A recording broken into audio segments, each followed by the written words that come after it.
يا لقلب يا للقلب سروره قد توالى بحبيبي بحبيبي أما الحنان ما نوالا يا لقلبي سروره قد توالى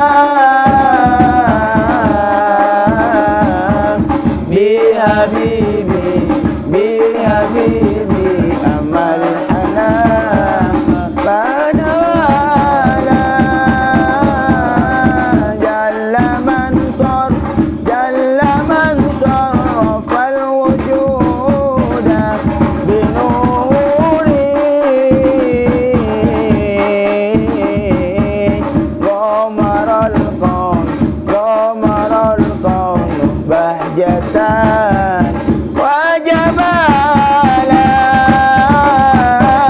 يا لقلبي سرور قد توالى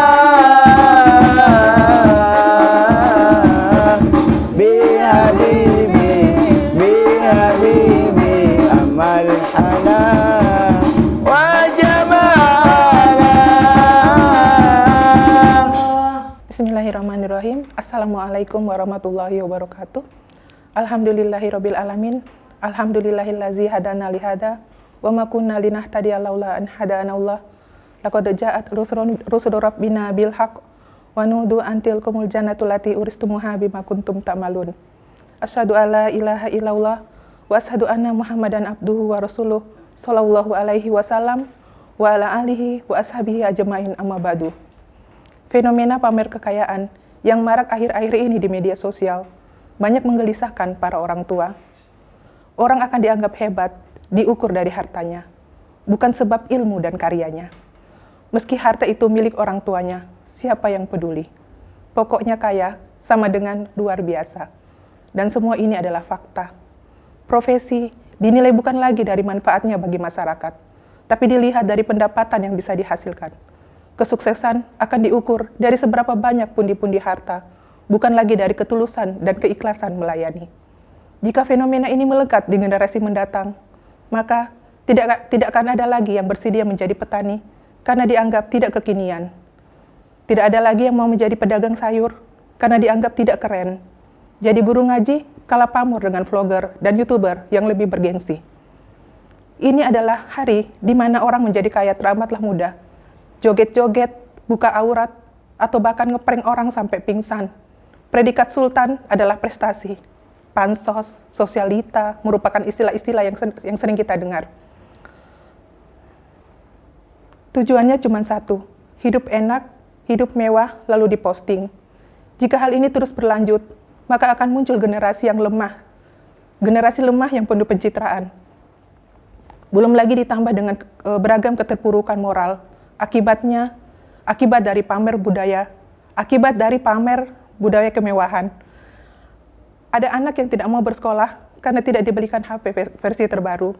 Ada anak yang memaki dan memukul orang tuanya karena tidak mampu membelikan motor baru.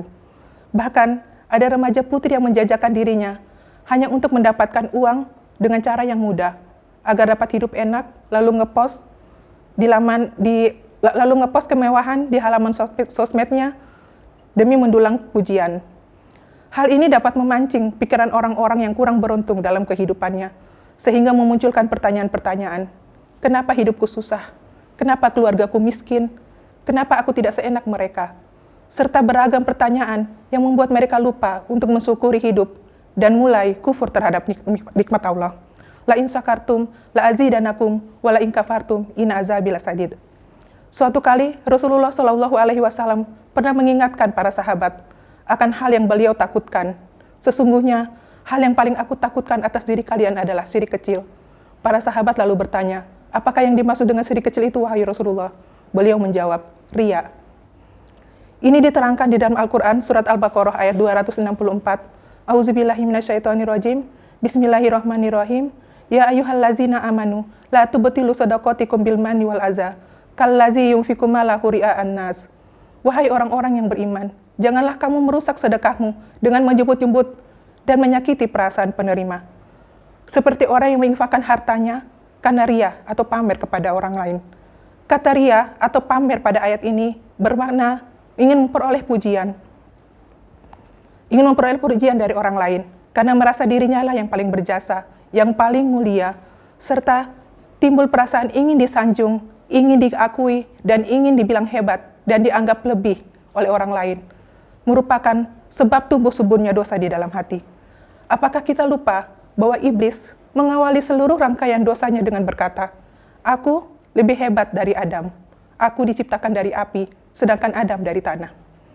Dalam hadis kudusi disebutkan bahwa Allah Azza wa Jalla menantang di hari akhir nanti perhitungan kepada manusia dengan berkata, "Pergilah kalian kepada orang-orang yang kala di dunia kalian mengedepankan ria atas mereka, dan lihatlah apakah kalian mendapatkan balasan di sisi mereka."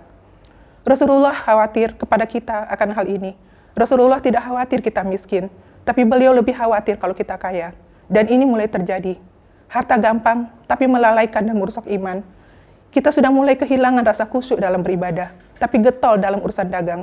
Berlomba-lomba mencari duit dan hidup enak, tapi lupa mempersiapkan mati yang enak, yang penuh bekal dan amal soleh. Agama tidak melarang untuk menjadi kaya, namun jadikan itu sebagai sarana kebaikan, bukan untuk sekedar dipertontonkan, dan juga sebab munculnya rasa kufur di hati orang lain. Gunakan setiap harta yang Allah berikan sebagai wasilah memudahkan jalan menuju surga. Jangan malah menjadi beratnya hisab atau bahkan datangnya azab. Islam senang dengan mereka yang kaya, tapi tidak hanya untuk memperkaya diri sendiri. Islam senang dengan mereka yang berharta, namun hartanya dijadikan sebagai penguat syiar agama, serta mengelola hartanya dengan baik. Untuk itu, pada momen Ramadan kali ini, saya mengajak saudara-saudara seiman semuanya untuk berbagi sedikit harta, bukan hanya sekedar memposting kemewahan melalui media sosial, agar kelak harta yang kita infakkan fisabilillah dapat menolong kita kelak di hari akhir. Mohon maaf bila banyak kesalahan. Wabillahi taufiq wal hidayah. Wassalamualaikum warahmatullahi wabarakatuh.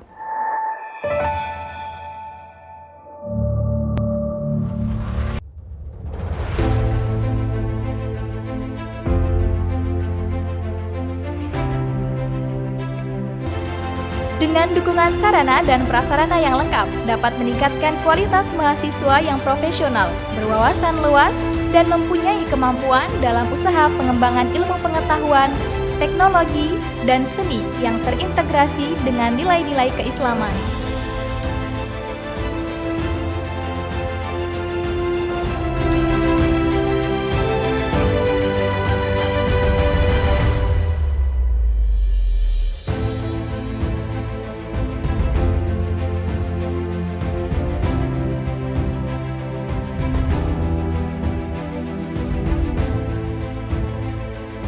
Jadi tunggu apa lagi? Segera daftarkan dirimu dan menjadi keluarga besar Fakultas Syariah dan Dakwah.